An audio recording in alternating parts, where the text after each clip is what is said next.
사랑하는 은혜와 진리 장로교회 교우 여러분, 어젯밤도 평안하셨습니까?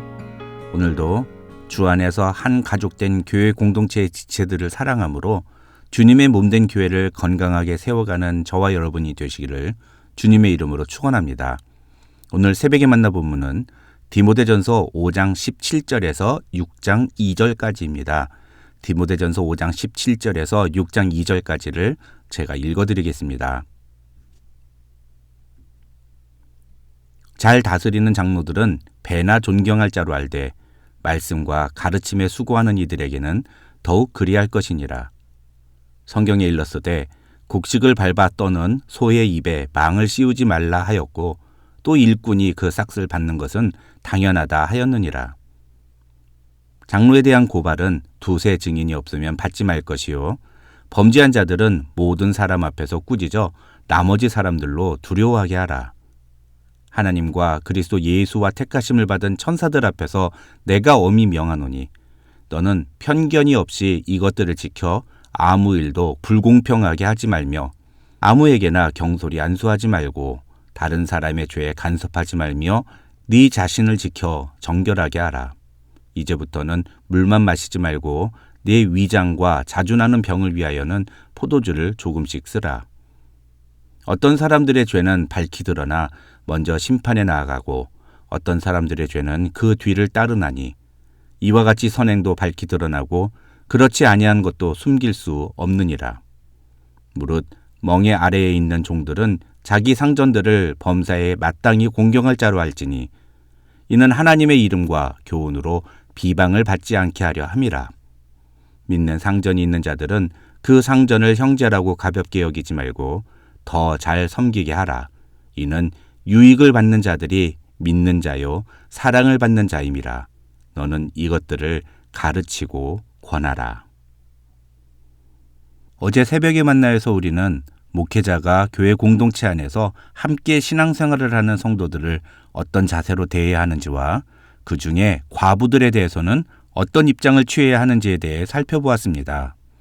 오늘 본문인 5장 17절부터 6장 2절에서도 바울은 목회자가 교회 안에서 성도들을 어떤 자세로 대해야 하는지에 대해 이야기하는데 크게 세 가지 내용을 이야기합니다. 먼저 17절과 18절에서 바울은 디모데에게 교회를 다스리는 장로와 말씀과 가르침에 수고하는 이들을 어떻게 대해야 하는지에 대해 이야기합니다. 결론만 간단히 말씀을 드리면 잘 다스리는 장로들은 배나 존경하고 말씀과 가르침에 수고하는 이들에게는 더욱 그리하라고 바울은 말합니다. 사실 이 17절은 지난 2000년 기독교 역사 속에서 다양한 해석적 논쟁이 있었던 구절입니다. 왜냐하면 이 17절을 헬라어 원어 그대로 번역하면 잘 다스리는 장로들에게는 보수를 배나 지급하고 말씀과 가르침에 수고하는 이들에게는 그보다 더할 것이니라 라는 뜻이기 때문입니다. 이 말을 문자 그대로 이해하면 교회에서 다스리는 장로, 그러니까 치리 장로들에게 보수를 주라는 의미가 되는데 잘 아시다시피 지난 2000년 교회 역사 속에서 가르치는 장로인 목사를 제외한 교회 내 모든 직분자들은 사례를 받지 않는 것을 당연하게 여겨왔기 때문에 학자들은 이 17절을 문자 그대로 이해하는 것은 옳지 않다는 데 의견을 모았습니다. 그리고 그렇게 학자들 사이에 내려진 가장 보편적인 결론이 바로 우리 한글 성경의 번역과 같은 잘 다스리는 장로들은 다른 사람들보다 배나 존경하라는 의미로 해석하는 것이었습니다. 그런데 18절을 보시면 바울은 레위기 19장 13절과 신명기 24장 15절을 인용해서 일꾼이 그 삭슬 받는 것이 마땅하다라는 주장에 따라 가르치는 장로, 그러니까 목회자에 대해서는 그 사역에 대한 보수를 주는 것이 옳다고 제시합니다. 학자들은 바울이 이렇게 목회자의 사례 문제를 직접적으로 언급하는 이유는 당시 초대교회 안에서 말씀을 전하는 목회자가 사례를 받는 것에 대해 오해하거나 비판적인 시각을 가진 사람들이 있었기 때문이라고 설명합니다. 간략하게 설명을 드리면 당시 헬라 사회에서는 철학자들이 광장에서 강연을 하고 그에 대한 사례를 받았다고 합니다. 그런데 문제는 이런 철학자들의 모습 때문에 교회에서 목사들이 사례를 받는 것도 마치 목사가 설교를 한 대가로 받는 것으로 오해하는 경우가 있었다는 것입니다. 어떤 학자는 일부 초대교회에서는 목회자가 사례를 받는 것 자체를 비난하는 경우도 있었는데 그 대표적인 예가 바울이 고린도에서 사역할 때라고 주장합니다. 바울은 고린도에서 사역할 때 고린도 교회 성도들이 자신에게 사례비를 주는 것을 이렇게 철학자들의 강연의 대가로 사례를 주는 것과 동일하게 여겨서 자신의 사역이 그런 개인적인 철학을 전하는 것으로 오해받지 않기 위해서 사례비를 받지 않았다고 성경은 기록되어 있습니다. 하지만 바울은 고린도를 제외한 모든 곳에서는 그 교회 공동체로부터 사역에 필요한 숙식과 경제적인 도움을 지원받아 사역했습니다.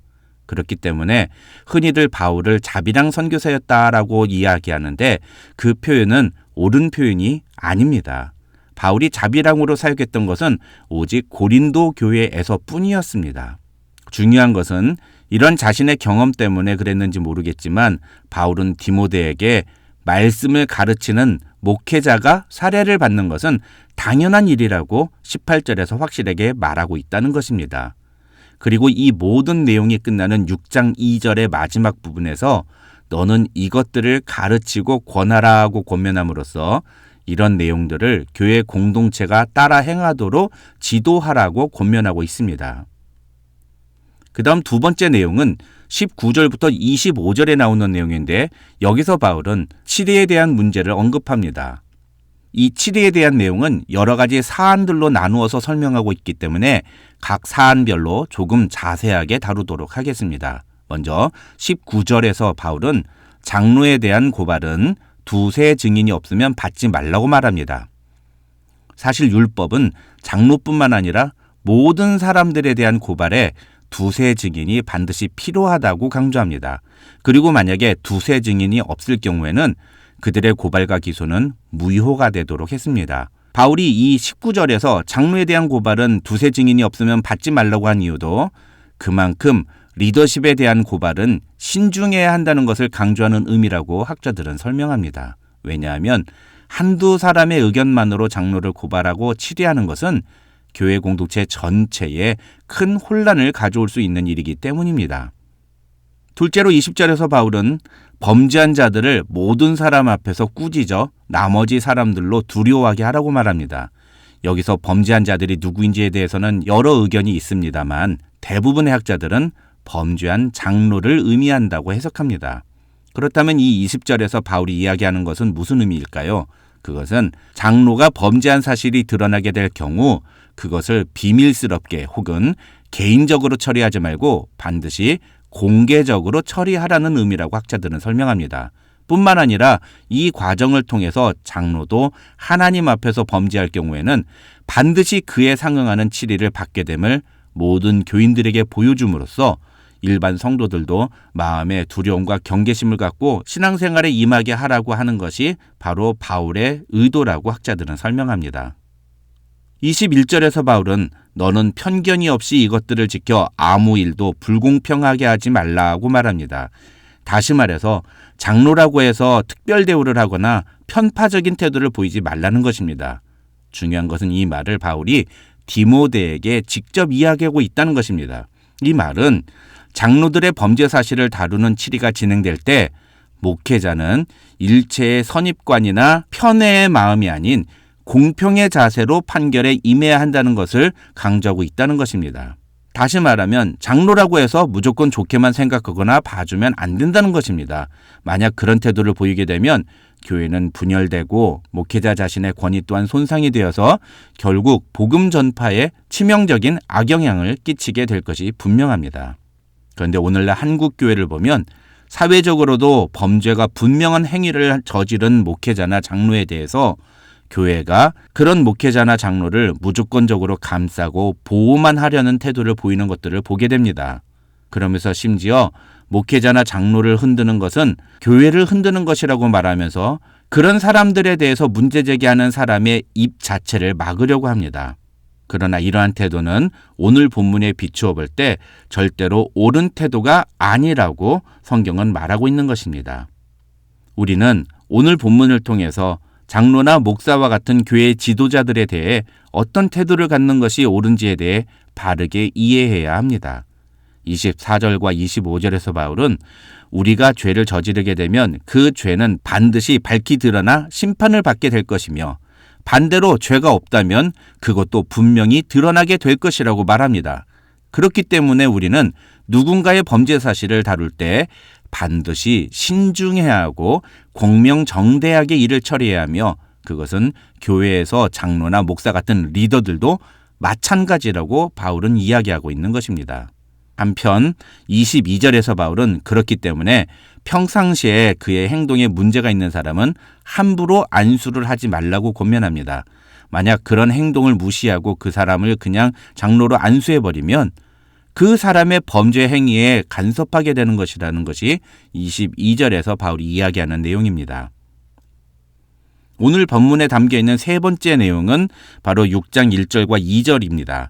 이 6장 1절과 2절에서 바울은 예수 믿는 성도들 중에 사회적으로 종의 신분에 있는 사람들은 자기 상전을 범사에 마땅히 공경할 자로 알라고 말하면서 무엇보다도 믿는 상전이 있는 자들은 그 상전을 형제라고 가볍게 여기지 말고 더 잘 섬기라고 말합니다. 여기서 종이라는 단어를 직원 또는 종업원이라고 바꾸면 이 본문을 오늘날 시대에 맞게 적용해 볼 수 있는 것입니다. 다시 말해서 이 6장 1절과 2절은 그리스도인의 사회생활 혹은 직장생활에 관한 권면이라고 할 수 있는데 여기서 바울은 그리스도인이 자신의 직장생활의 태도 때문에 하나님의 이름이 비방을 받게 해서는 안 된다며 디모데에게 이것을 교인들에게 가르치고 권면하라고 권면합니다. 여기서 우리는 일반 사회에서 자신의 상관으로 있는 사람이 같은 교회를 다니는 교인이라고 해서 그를 가볍게 여기지 말고 오히려 더 잘 섬기라고 권면하는 2절의 내용을 주목할 필요가 있습니다. 이것은 아무리 교회 안에서는 한 지체라 할지라도 일반 사회에서의 질서를 무시해서는 안 된다는 의미라고 볼 수 있습니다. 결론적으로 오늘 본문인 5장 17절부터 6장 2절까지에서 바울이 이야기하고 있는 내용들은 교회 안에서 리더들에 대하여 어떤 자세를 가져야 하는지에 대한 내용이라고 볼 수 있습니다. 바울은 리더들의 수고와 노력을 분명하게 알고 그에 합당한 존경과 대우를 해주는 것이 옳다고 말합니다. 그러나 범죄한 리더에 대해서는 어떠한 편견이나 편파적인 대우도 배제하고 공명정대하게 범죄 사실을 처리할 것을 주문합니다. 이것은 질서를 존중하라는 의미입니다. 올바른 그리스도인은 질서를 존중하고 지킬 줄 아는 태도를 보여야 한다는 것이 오늘 본문의 메시지라고 할 수 있습니다. 저와 여러분도 하나님께서 허락하신 질서를 존중하고 지킴으로써 우리의 모습을 통해 하나님께 영광을 돌려드리는 성도들이 되시기를 주님의 이름으로 축원합니다.